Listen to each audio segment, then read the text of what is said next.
me pilló desnuda. No literalmente, pero casi. No por lo que llevaba puesto, sino por lo que vio reflejado en mis ojos. Fue en el baño, a las 7:08 de la mañana, un martes que empezó como cualquier otro. Me estaba maquillando antes de irme al instituto, y él se acercó por detrás para decirme algo, no recuerdo qué. Pero lo que importó fue que su mirada no se quedó en mí, sino en el espejo. En mi reflejo. O mejor dicho, en el reflejo de mis emociones. ¿Y qué vio? Vio a una mujer que no estaba pensando en él. Yo ya llevaba unos días desconectada, en otro mundo. Cuando estás enamorada de alguien que no es tu marido, es como tener un virus silencioso que se va comiendo todo por dentro. Puedes seguir hablando, cocinando, saliendo a pasear. Pero ya no estás ahí. Ya no eres suya. Ni tu cuerpo, ni tu sonrisa, ni tus pensamientos. Y él lo notó. No por una conversación, no por un mensaje sospechoso. Lo notó porque mi cara ya no era para él. No dijo nada, pero se quedó parado. Con la toalla al hombro, como siempre. Yo me seguí delineando los ojos, como si nada. Pero lo sentí. Esa forma en la que su energía cambió. No era celos ni rabia. Era otra cosa. Algo más frío. Como si hubiese visto una grieta en la pared de nuestra casa. Una grieta que llevaba años ahí pero que justo esa mañana se había hecho visible. ¿Estás bien?, me preguntó. Sí. No sé, te noto rara últimamente. Mentí. Claro que mentí. Le dije que estaba cansada, que el nuevo curso me tenía desbordada, que eran cosas mías. Cosas de mujeres, dije. Lo usé como escudo porque sabía que no lo iba a cuestionar. Y no lo hizo. Pero el silencio que dejó después fue lo que me dio miedo. Ese silencio de quien empieza a atar cabos en la cabeza.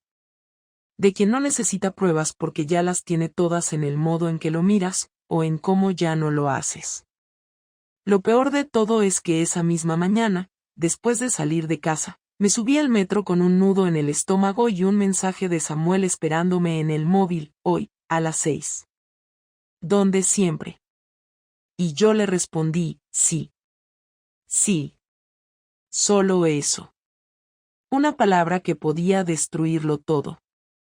A la tarde siguiente, cuando llegué a casa después de mi reunión con la directora, Julián ya estaba en la cocina, cortando cebolla con una precisión que parecía quirúrgica. Su manera de cocinar siempre había sido meticulosa, casi obsesiva, pero esa tarde tenía algo distinto. No me saludó con su típico ¿qué tal la tarde?, ni me miró de frente. Solo dijo sin girarse, ha venido alguien a buscarte mientras no estabas. Me quedé de pie en la puerta, sin saber qué decir, esperando que dijera que era un paquete del repartidor, una vecina, algo neutro, algo sin importancia. Pero entonces añadió, un chico. Moreno. Gafas. Dijo que te había dejado algo ayer en la biblioteca y que te lo quería devolver en persona. Le dije que no estabas.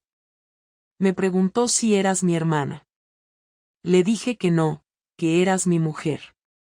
Se disculpó rápido y se fue. Su voz no tenía rencor ni ironía. Era plana, como si simplemente estuviera leyendo en voz alta un parte meteorológico. No supe qué responder, así que solo fui directa al baño, con el corazón latiéndome fuerte en el cuello. Me encerré y me senté en el borde de la bañera. Sabía perfectamente quién era ese chico.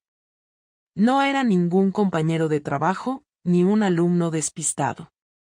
Era Samuel, con su chaqueta de pana, su forma torpe de hablar cuando está nervioso, y su capacidad para cagarla en los momentos más delicados. Le había dicho que nunca se acercara a mi casa, que nunca diera señales de nuestra relación fuera de los lugares acordados, y aún así había venido. ¿Qué demonios se le había pasado por la cabeza?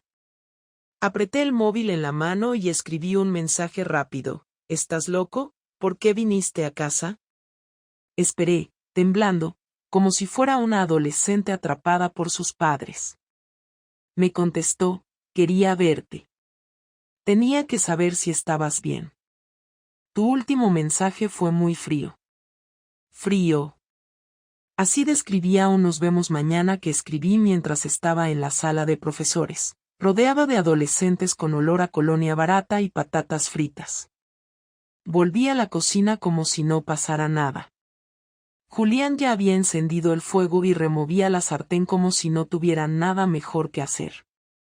Me acerqué a él, intenté sonar relajada. ¿Te dijo su nombre? No, contestó sin levantar la vista. Pero no hace falta. Puedo buscarlo si quiero. La comunidad tiene cámaras en la entrada, ya lo sabes. Y en ese momento, sentí una presión en el pecho como si acabara de entender que él ya había tomado una decisión. No era celos lo que le movía. Era curiosidad. O algo peor, determinación. Durante los días siguientes, Julián se volvió más preciso, más presente. No me hacía preguntas, pero estaba en todos lados. Si me levantaba antes para salir a caminar, él ya estaba desayunando. Si decía que tenía una reunión de departamento, me ofrecía llevarme. Si llegaba tarde, me esperaba despierto, leyendo en el sofá, con una copa de vino en la mano, como si fuera su nueva rutina. No me espiaba, no me gritaba, no hacía ninguna escena. Pero su silencio era tan medido, tan meticuloso, que se convirtió en la mayor amenaza. El jueves por la tarde, algo rompió la rutina. Estaba en casa, sola por fin, corrigiendo trabajos de arte, cuando escuché la puerta del despacho abrirse. Julián no había dicho que volvería pronto, y no eran ni las 7. Fui a ver. Lo encontré sentado frente al ordenador, con la pantalla abierta en su cuenta de correo. No era algo raro, a veces trabajaba desde allí. Pero esta vez me llamó con su voz neutra de siempre y dijo, ven un momento, quiero enseñarte algo. Me acerqué, intentando mantener la compostura. En la pantalla, había un video. Un clip de 2 minutos. Reconocí el sitio, el parking del centro cultural donde nos veíamos Samuel y yo a veces. El ángulo era malo, pero suficiente. Mi cara no se veía, pero el abrigo, el bolso, el momento en que me subía al coche de Samuel. Era de hacía 4 días. Me giré hacia él, dispuesta a inventarme algo, lo que fuera, pero él alzó una mano, como pidiéndome silencio. No quiero explicaciones. Solo quería saber si era verdad. Su tono no tenía odio. Eso fue lo peor. Porque si me hubiera gritado, si me hubiera insultado, me habría sentido con derecho a defenderme, a luchar. Pero su frialdad me desarmó. ¿Tú grabaste esto?, pregunté.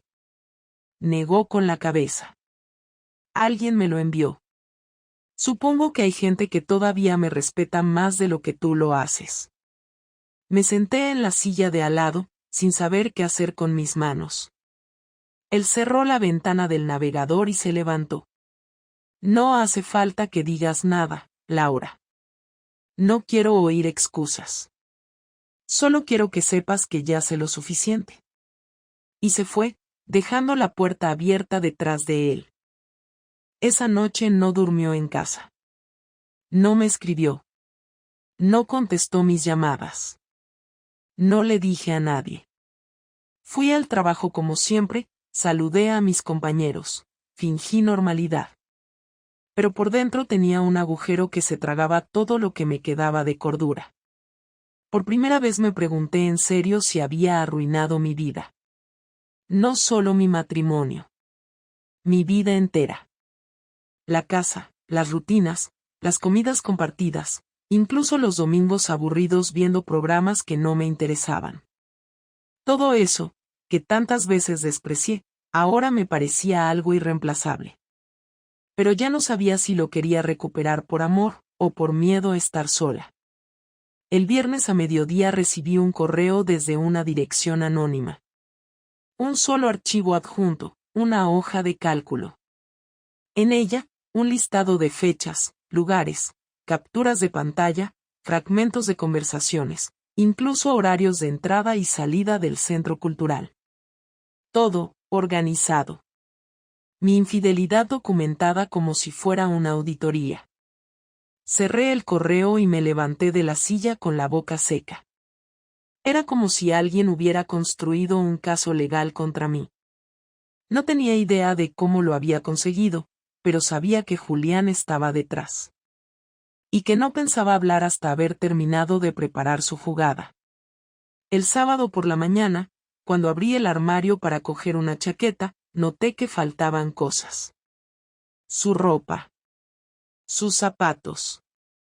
Una caja de sus papeles. La maleta grande. Todo lo demás, intacto. En la mesilla, su reloj. Pero no su alianza. Esa fue la primera vez que lloré. El domingo por la tarde, cuando ya pensaba que Julián no iba a aparecer nunca más por la casa, entró por la puerta con la misma calma con la que solía volver del supermercado. Llevaba una bolsa en la mano, dejó las llaves en el cuenco de la entrada como hacía siempre, y se quitó los zapatos en el pasillo. Yo estaba sentada en el sofá del salón, sin haberme movido en horas, con la televisión encendida en mute solo para disimular el silencio. Lo vi entrar y me puse de pie como si me hubieran disparado una orden directa. No sabía si abrazarlo, si hablar, si pedir perdón o si simplemente salir corriendo a encerrarme en el baño.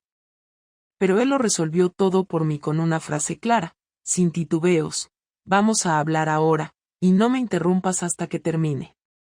Me senté de nuevo, sin discutir. Él dejó la bolsa sobre la mesa del comedor y se apoyó en el respaldo de una de las sillas, mirándome directamente a la cara. Nunca me había mirado así. No era rabia.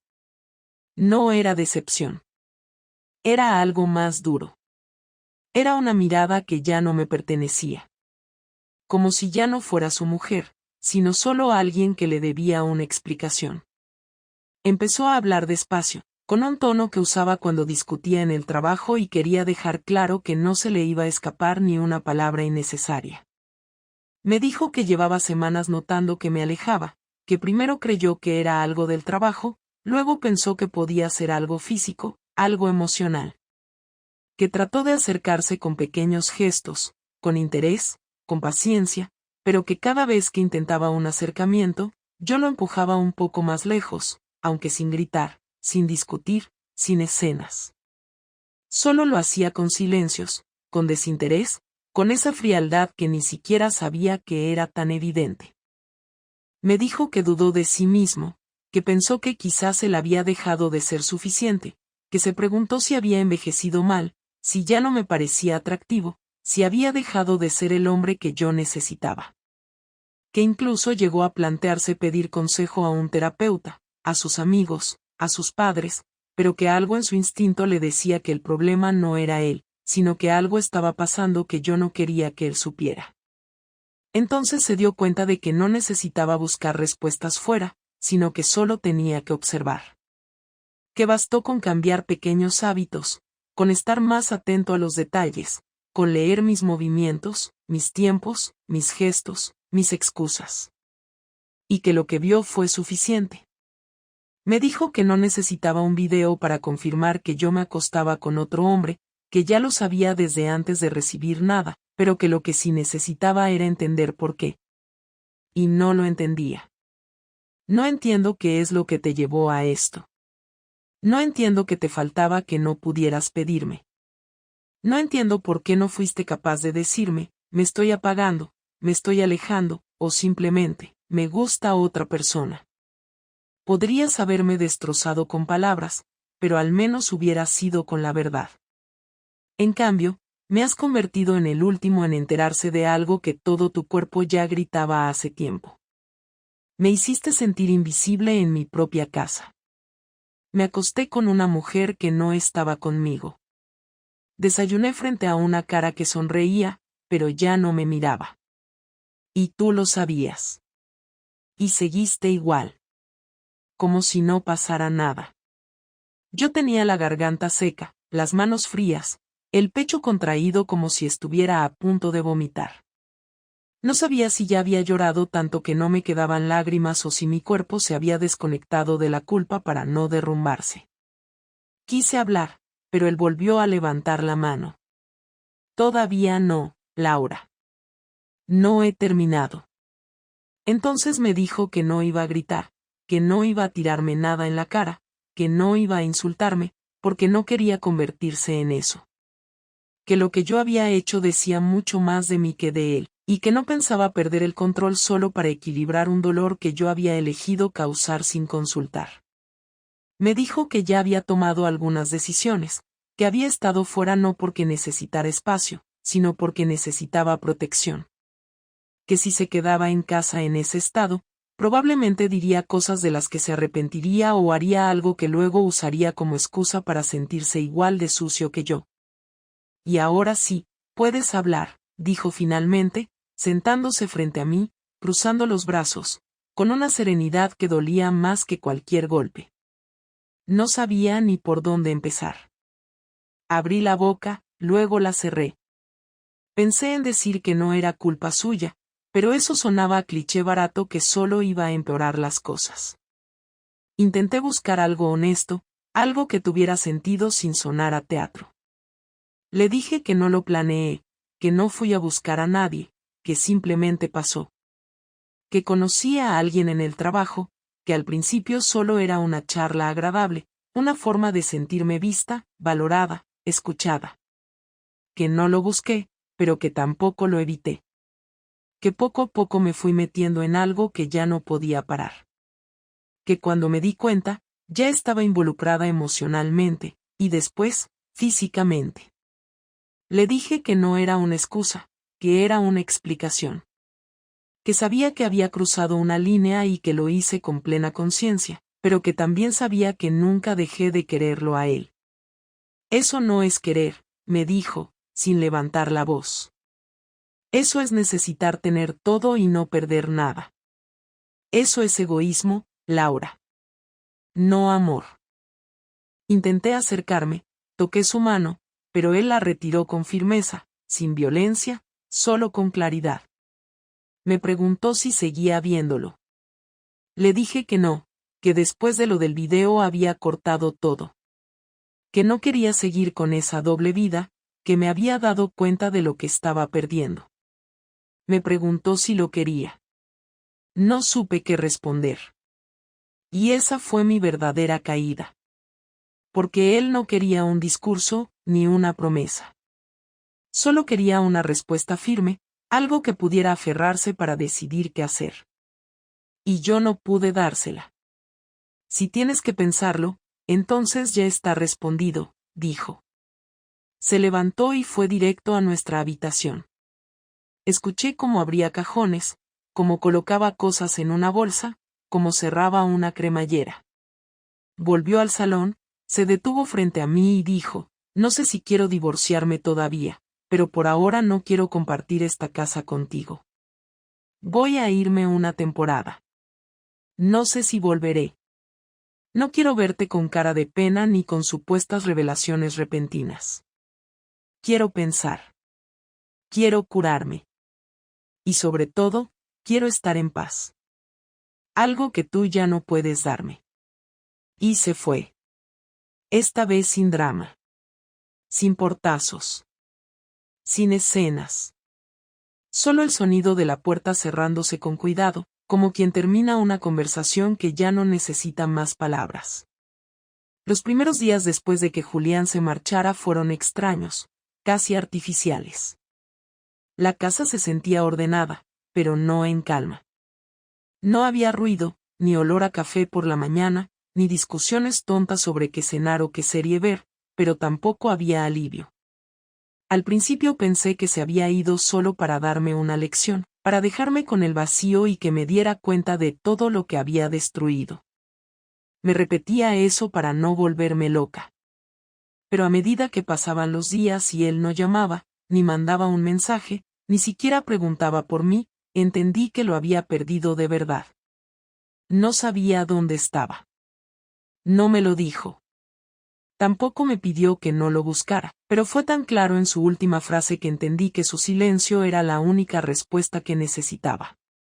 Intenté seguir con mi rutina. Fui a trabajar, fingí estar bien. Mis compañeros notaban que algo no iba bien, pero no se atrevían a preguntar. Una tarde, mientras corregía exámenes, me escribió Samuel. Llevábamos más de 2 semanas sin hablar. El mensaje era corto, apenas un ¿cómo estás? Lo borré sin contestar. No porque sintiera culpa hacia él, sino porque ya no me importaba. Todo lo que había entre nosotros se había vuelto insignificante comparado con lo que había perdido. Pasaron 3 días hasta que volvió a escribirme, esta vez para decir que había oído rumores en el círculo del museo, que alguien había contado que yo estaba en problemas, que mi marido se había ido y que él tenía miedo de que le buscara a él para culparle. Le respondí solo una vez, no te preocupes, no pienso hablar contigo nunca más. Fue la primera decisión firme que tomé desde que todo se derrumbó. El viernes de esa misma semana recibí una carta certificada en el trabajo. La secretaria me la entregó en mano, sin decir nada. Reconocí la letra de Julián en el sobre. No era una carta de amor ni una nota de reconciliación. Era un aviso formal. Había iniciado el proceso para dividir los bienes comunes. En el documento se incluía la valoración de la casa, las cuentas bancarias, el coche y algunos objetos personales. Todo estaba redactado con una precisión casi cruel. En una de las cláusulas, firmada por su abogado, ponía que mientras durase el proceso de separación, él tenía derecho a retirar el 70% de los fondos compartidos. Me quedé mirando el papel varios minutos, sin entender cómo había pasado de tener un matrimonio estable a leer un documento donde mi nombre aparecía al lado de la palabra demandada.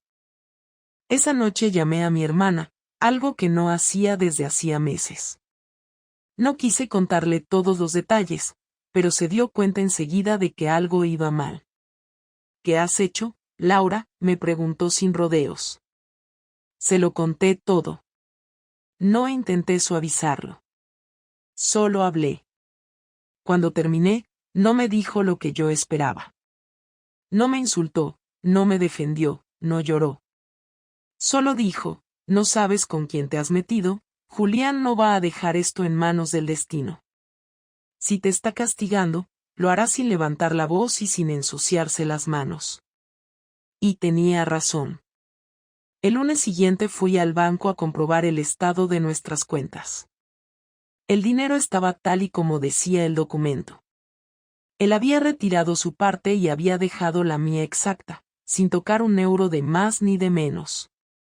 Pero en la cuenta conjunta que usábamos para gastos comunes solo quedaban 40 euros. Me pareció un gesto medido, casi matemático. No buscaba arruinarme, buscaba marcar distancia. Había hecho todo sin enfado visible, sin mensajes hirientes, sin humillarme. Solo había ejecutado su plan como quien firma un acuerdo de trabajo. 2 días después, al llegar a casa, vi una carta del ayuntamiento. Era una notificación de cambio de titularidad. Julián había gestionado el traspaso del coche a su nombre y, además, había comunicado que yo ya no figuraba como beneficiaria en su seguro médico. Me quedé quieta en el rellano durante varios minutos, con los papeles en la mano, sin saber si llorar o reír. Era tan metódico que me asustaba. Cada día encontraba una nueva forma de recordarme que ya no formaba parte de su vida. El jueves me llamó su madre. Hacía más de 6 meses que no hablábamos. Fue directa, sin rodeos, sé lo que hiciste. No me interesa tu versión. Solo quiero decirte que no lo busques, que no intentes hablar con él. Está bien. Está con nosotros. Y no quiere verte. La llamada duró menos de 1 minuto. No me dio tiempo ni a contestar. Fue la primera vez que escuché que estaba con alguien más, y esa idea me descolocó. No porque lo imaginara con otra mujer, sino porque me di cuenta de que había vuelto al lugar al que solía huir cuando necesitaba recomponerse. Su familia, esa red de silencio y disciplina donde las emociones se guardaban como si fueran documentos secretos. El fin de semana me obligué a hacer algo diferente. Fui al mercado, compré comida, intenté cocinar. Me quedé mirando las 2 copas de vino sobre la encimera y las guardé otra vez en el mueble. Era absurdo. Cociné igual, aunque sabía que solo yo comería. La noche fue larga y, por primera vez en muchos días, dormí.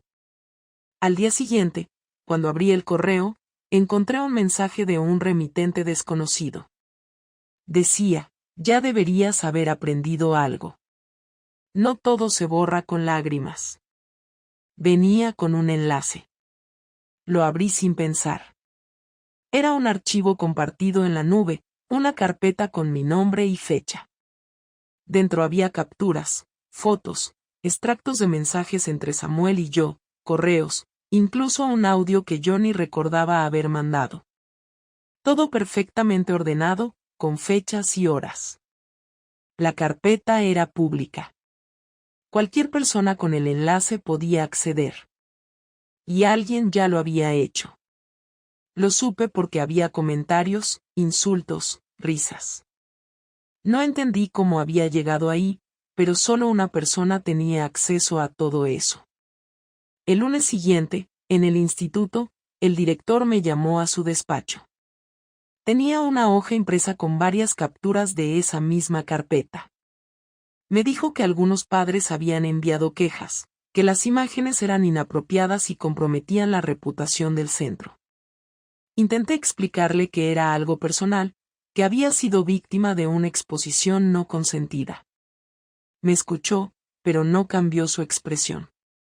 Entiendo que es un asunto privado, Laura, pero está circulando por redes y no podemos ignorarlo. Tendrás que tomarte una licencia temporal hasta que se aclare. Me entregó un documento que lo confirmaba. Firmé sin discutir. No tenía fuerza ni argumentos. Volví a casa andando. El aire me pesaba en los pulmones. Cada paso era una mezcla de rabia y vergüenza. No sabía si Julián había sido el responsable directo de esa filtración, pero su precisión en todo lo anterior me hacía pensar que, como mínimo, no le importaba que ocurriera.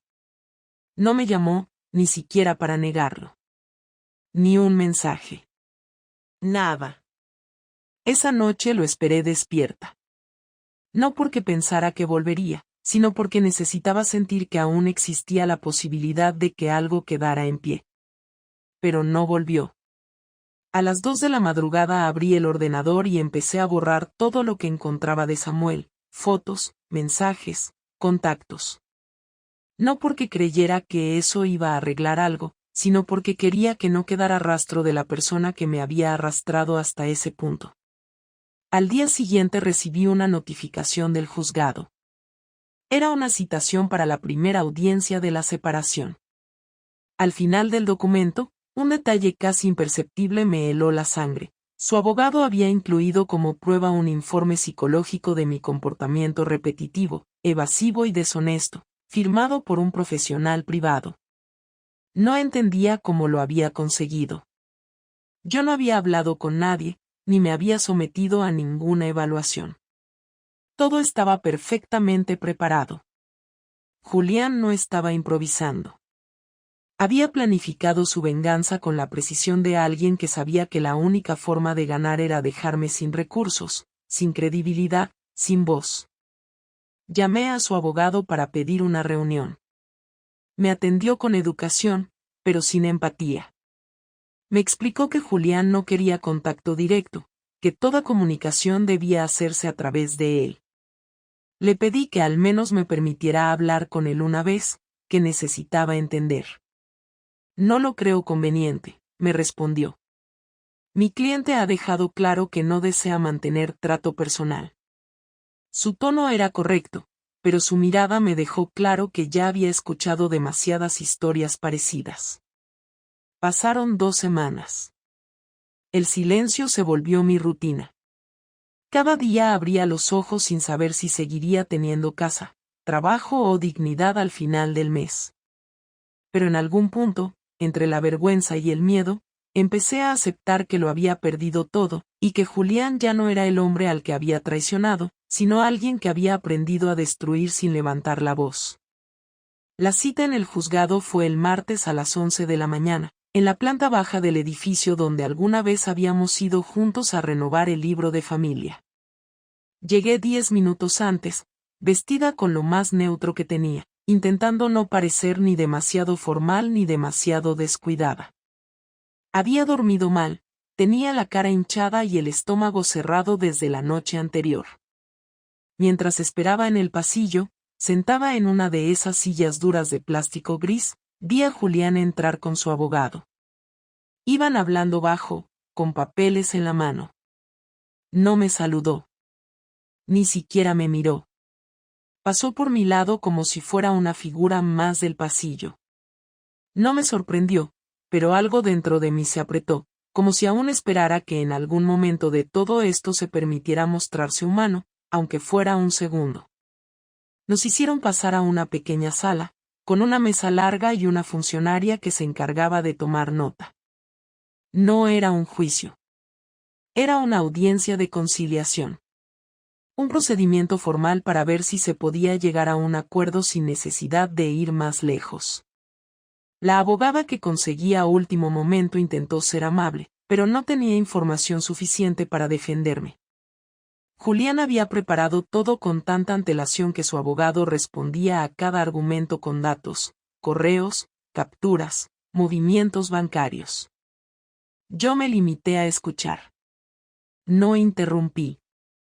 No discutí. Solo asentía con la cabeza cuando algo era cierto, y bajaba la vista cuando no sabía qué decir. Cuando la sesión terminó, su abogado se levantó, me dio la mano sin emoción y salió con Julián detrás. Pensé que se irían sin decir nada más, pero cuando ya estaban en la puerta, Julián se giró y dijo, ¿puedes hablar 5 minutos afuera? Lo seguí hasta una zona abierta del edificio, cerca de las máquinas de café. Se apoyó en la pared, cruzó los brazos y me miró por primera vez en semanas. No con odio, pero tampoco con cercanía. Simplemente me miró como alguien que tenía cosas que decir y no quería que lo interrumpieran. Sé que quieres hablar desde hace tiempo. Aquí estoy. Dime lo que tengas que decirme. Me costó arrancar. No porque no supiera qué decir, sino porque sabía que cualquier palabra que saliera de mi boca podía sonar como un intento de manipulación, y lo último que quería era que pensara que buscaba revertir algo. Le dije que necesitaba hablar con él no para pedirle que volviera, ni para suplicarle, ni para justificar lo que hice, sino porque necesitaba cerrar esto de una manera que no me dejara con preguntas para el resto de mi vida. Él asintió y dijo, habla. Le conté que nunca imaginé que fuera capaz de hacerle daño de esa forma. Que no había un plan, ni una venganza, ni un vacío tan claro que me empujara a cometer ese error. Le dije que no me faltaba amor, ni estabilidad, ni respeto. Que me faltaba algo dentro de mí, algo que no sabía cómo identificar y que fui lo bastante cobarde como para buscar en otro lugar en vez de hablar con él. Lo que hice no tiene justificación. Lo que hiciste tú después, sí. Yo destruí algo sin pensar. Tú lo destruiste con lógica. Y eso me hace entender lo mal que actué, porque no hubo explosiones ni insultos, solo consecuencias. Eso duele más. Julián respiró hondo. Se tomó unos segundos antes de responder. Me dijo que durante años creyó que si cuidaba todo lo esencial, si mantenía la casa, el respeto, los detalles, el cariño, la relación se sostendría sola. Que nunca pensó que yo necesitara algo más que lo que ya teníamos. Que cuando se dio cuenta de que estaba equivocado, ya era tarde. No me dolió que te acostaras con otro. Me dolió que lo hicieras sin importar si me dabas la oportunidad de arreglarlo antes. Me dolió que te convirtieras en alguien que mentía mientras me miraba a los ojos. Me dolió que tomaras decisiones que afectaban a los dos sin consultarme. Y después, cuando todo salió a la luz, me dolió ver que esperabas que bastara con un lo siento. Porque no basta. Porque ya no confío en ti. Y no me refiero solo a confiar en que no me mientas. Me refiero a confiar en que sabes lo que quieres, en que sabes cuidar lo que tienes, en que sabes valorar lo que cuesta construir una vida en común. Le pregunté si me odiaba. Dijo que no. Si te odiara, esto sería más fácil. Lo que siento es decepción. Y eso no se arregla con amor. Se arregla con tiempo. Y yo no sé si quiero darte ese tiempo. Le pregunté si estaba con otra persona. Negó con la cabeza. Me dijo que no tenía energía para abrirse a nadie más, que ahora solo quería estar solo, dormir en paz, comer sin ansiedad, hacer su trabajo sin sentir que cada conversación era un campo minado. Que su vida se había vuelto tranquila desde que se fue, y que no pensaba volver a meter ruido en ella solo por nostalgia. Volvió a mirarme. Me preguntó si yo seguía viendo al otro. Le dije que no lo veía desde hacía semanas, que lo había bloqueado, eliminado, borrado todo. Que no había sido por él por lo que hice, sino por mí. Y que eso lo hacía aún peor. Me creyó, o al menos no lo cuestionó. El silencio volvió entre los dos. Él miró el reloj. Dijo que tenía que volver al trabajo.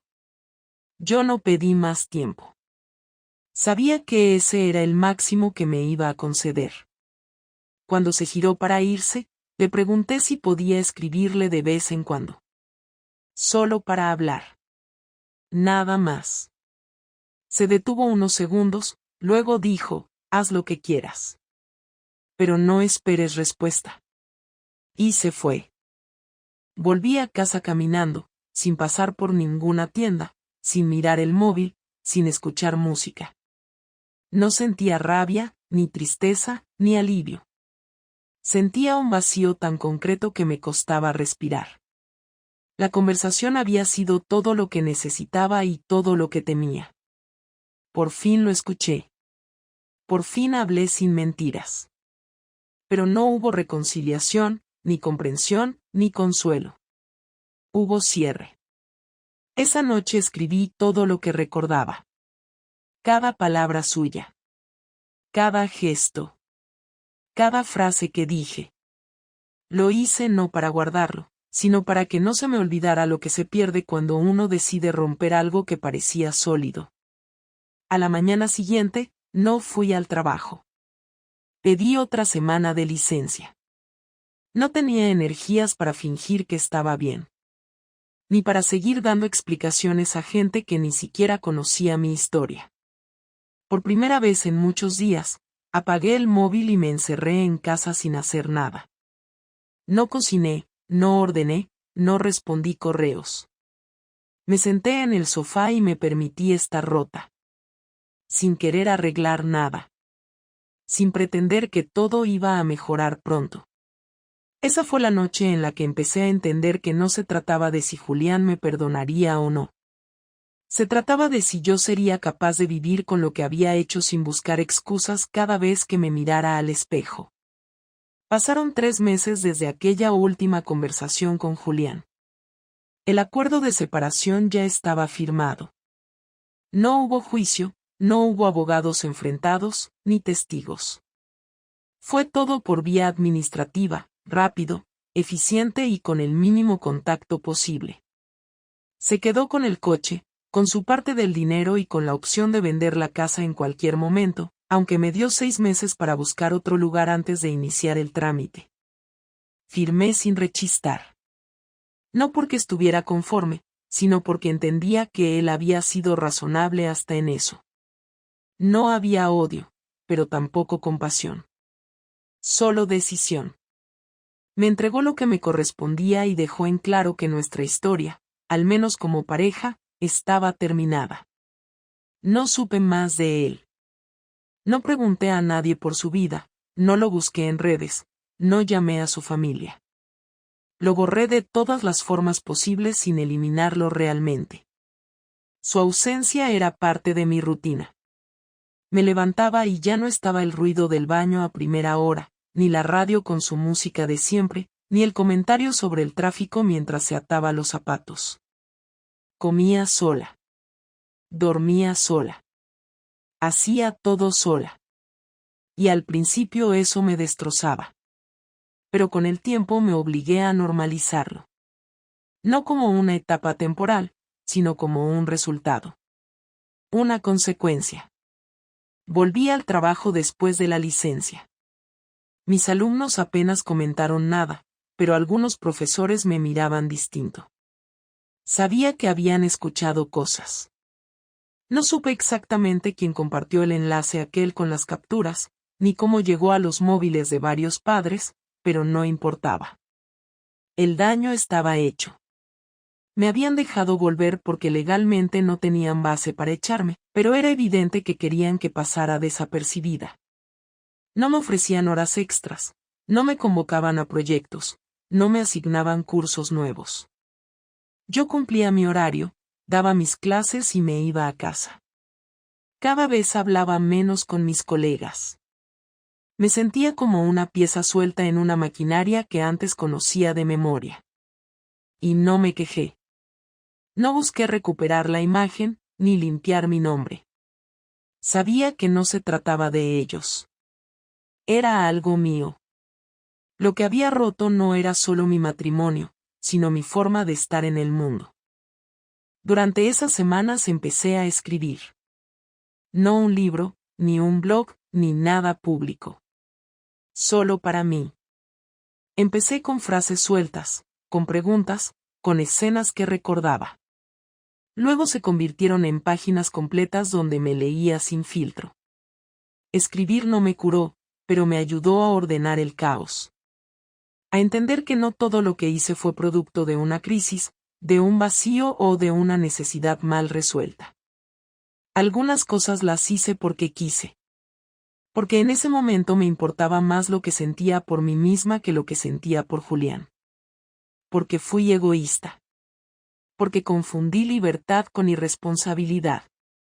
Porque creí que podía tenerlo todo sin consecuencias. Y eso fue lo más difícil de aceptar. Que nadie me obligó. Que no hubo manipulación, ni amenaza, ni chantaje emocional. Solo decisiones tomadas en silencio que terminaron destruyendo todo lo que habíamos construido. Una tarde, mientras caminaba por el río, vi a Julián a lo lejos. Estaba sentado en un banco con un café en la mano. Solo. Tranquilo. Pensé en acercarme, en saludar, en intentar una conversación neutral, sin carga. Pero no lo hice. Lo observé un momento desde lejos y seguí caminando. No por orgullo, ni por miedo. Sino porque entendí que ya no tenía nada que ofrecerle. Lo que yo tenía para darle ya lo había tirado, y aunque me arrepintiera 1000 veces, él no tenía la obligación de volver a confiar en mí. Mi hermana me llamó algunas veces en ese periodo. Me preguntaba cómo estaba, si había hablado con él, si necesitaba algo. Le dije siempre lo mismo, estoy bien, no he hablado con él y no necesito nada. La verdad es que estaba aprendiendo a no necesitar. A no esperar que alguien viniera a sacarme de mi culpa, a no buscar consuelo en los demás. No era fortaleza. Era cansancio. Ya no tenía energía para justificarme, ni para explicar lo que pasó una y otra vez a quien quisiera entender. Si alguien quería juzgarme, que lo hiciera. Ya no me afectaba. Un sábado por la tarde fui a visitar a mi madre. No le había contado nada en detalle, pero lo sabía todo por mi hermana. Me recibió como siempre, con su forma de querer práctica y discreta. Me sirvió café, me preguntó por el trabajo, por la casa. No mencionó a Julián. Hasta que me dijo, de repente, sabes que hiciste algo muy feo, ¿no? Le respondí que sí. Me preguntó si me arrepentía. Le dije que sí, pero que eso no arreglaba nada. Me miró y dijo, no se trata de arreglar. Se trata de no repetir. Esa frase se me quedó grabada. No porque fuera especialmente profunda, sino porque era simple. Y yo necesitaba cosas simples. Con el tiempo, la casa empezó a parecerme menos hostil. Quité algunas fotos, doné ropa que ya no usaba, cambié la distribución del salón. No para borrar a Julián, sino para no seguir esperándolo. Aprendí a cocinar solo para mí, a ver películas sin necesidad de comentarlas con alguien, a dormir sin mirar al lado esperando que estuviera ahí. No me volví más fuerte ni más sabia. Solo me volví más consciente. Ya no pensaba tanto en Samuel, ni en lo que perdí por su culpa. Entendí que él no había sido el causante de nada. Fue una excusa, un síntoma, una consecuencia. El verdadero problema era que yo había dejado de respetar mi vida mucho antes de cruzar esa línea. Y cuando uno deja de respetarse, empieza a hacer daño sin darse cuenta. Hoy no tengo pareja, ni la estoy buscando. Tampoco sé si volveré a enamorarme. No me lo planteo. Si llega, llegará. Pero será distinto. No volveré a prometer cosas que no puedo cumplir, ni a callar lo que siento hasta que sea demasiado tarde. No volveré a fingir que estoy bien solo para no incomodar. Y, sobre todo, no volveré a destruir algo sin antes intentar salvarlo. No sé si Julián me perdonará algún día. No tengo esperanza en eso, pero tampoco lo necesito para seguir. Lo amé, y lo perdí. Y aunque ahora sé que fue mi culpa, también sé que aprendí. No es consuelo. Es solo un hecho. La próxima vez, si es que hay una próxima vez, seré otra persona. No mejor, ni más buena. Solo más honesta.